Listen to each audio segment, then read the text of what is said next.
আসসালামু আলাইকুম রহমতুল্লাহি ওবারাকাতু। সুপ্রিয় দেশবাসী, আজকের ভিডিওর উদ্দেশ্য হলো যে আমার পিছনে দেখতে পাচ্ছেন, এটা হচ্ছে আমার মিটার। আমার মিটার থাকা সত্ত্বেও আমি কেন আবার মিটার চেঞ্জ করে কাট মিটার নেব?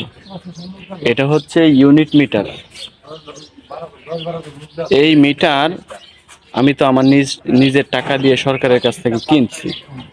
তো আমার মিটার থাকা সত্ত্বেও আমাকে কেন কাট মিটার দেওয়া হবে? আমি কি কাট মিটার নেব, নাকি আমার যেই মিটার আছে এই মিটার আমি ব্যবহার করব?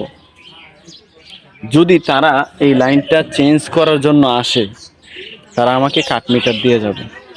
তো প্রিপেড মিটারটা আমি মনে করি জনগণের জন্য একটা ভোগান্তি। তো সকলে এই প্রিপেড মিটারের বিরুদ্ধে আওয়াজ তুলুন। কেউ লাইন চেঞ্জ করার জন্য দেবেন না।